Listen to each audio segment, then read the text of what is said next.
called ASIST, Applied Suicide Intervention Skills Training.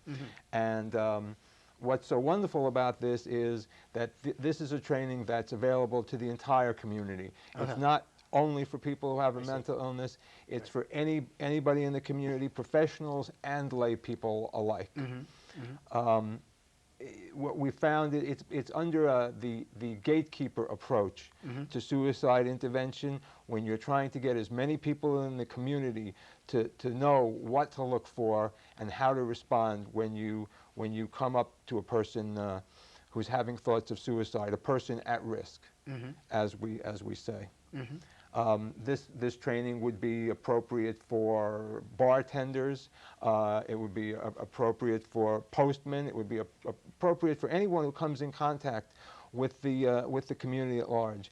We've given it to a clergyman, and we're looking to do more with the faith community. We've also given it to a number of police officers, and of course a number of mental health professionals as well. But we're really trying to let the community know that this is something that everybody can get involved in.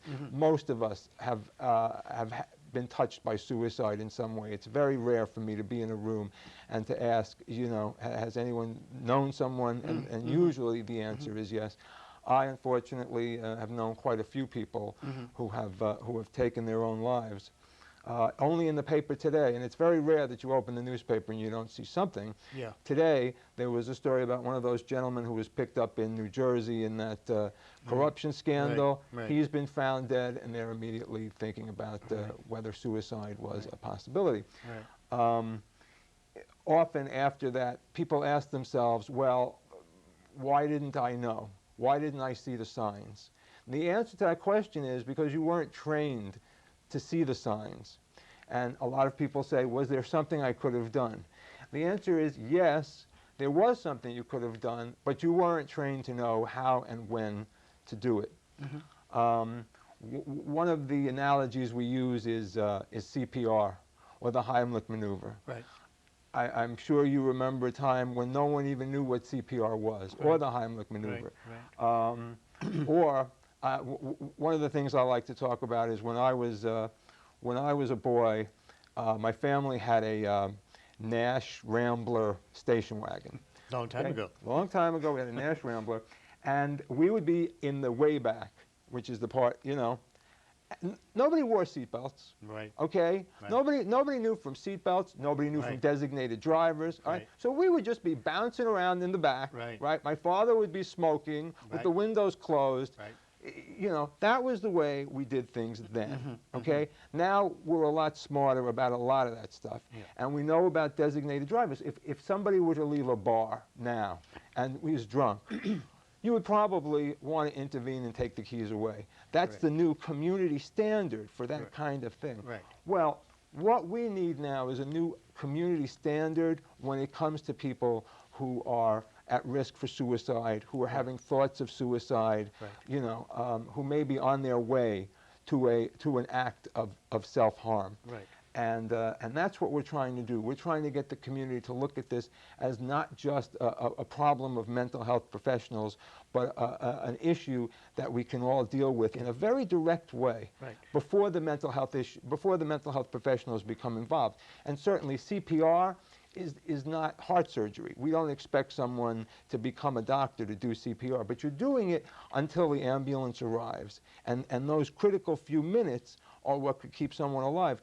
The fact of the matter is, the research clearly suggests that you're much more likely to come in contact with a person who's considering suicide than you are a person having, you know, cardiac distress.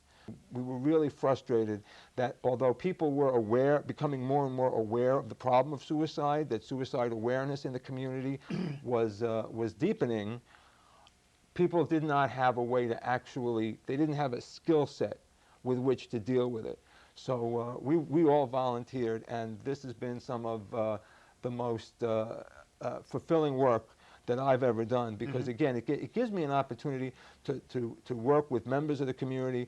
I was even able to train a hostage negotiator from the police who told me that he was able to learn some things from this training, and I was, you know, that was very gratifying. And you get members of the community together, and you also trade your indigenous knowledge about suicide. It's very rare that people don't have something to bring to the table themselves. What we like to say is that the training itself is 50% and the trainer's skills are 50%, but the knowledge in the room is also 50%. And what you have is you have people who have experience with suicide from a number of different angles, all able to share with each other what their experience was, what worked, what didn't, what they would do the next time. And it's been incredibly fulfilling for us. A person could be considering suicide, they might have even made some plans, they might even have a means, but at the same time, the people around them are going to be sent these invitations that are going to indicate that here is a person who's not sure whether he or she wants to do this. So part of the training, certainly, and this takes, you know, pretty much an entire morning, we talk about, well, what are these invitations? How do we know what to look for? And then we talk about how to draw that person out. The research clearly shows that before you call 911, you want to have that person on your side. You want them to be happy you called 911. You know, you want them to be a collaborator with you in helping them. And that's a lot of what the training is. The training is to get that person to understand that their lives are at risk, that they have a great deal to lose, and that they can be a part of their own recovery. Well, will it work on the bridge? The answer is yes. It works on the bridge. It works on the ledge. One of my trainers, a master trainer, was able to use this training with someone who had actually doused himself with gasoline and was ready to strike a match. So, you know, most of the time, that's not how you're going to come upon a person who's at risk. You're going to come upon someone, maybe somebody in your immediate circle, who's just having these thoughts and sending invitations to you and indicating to you a friend or someone, maybe a total stranger, but someone in their sphere, hey, I'm thinking about this. This is something that's, you know, I'm moving towards that place where I'm liable to do something. And the more people in the community we give this skill to, the more of them can intervene and say, well, wait a minute, you know, let's talk about this.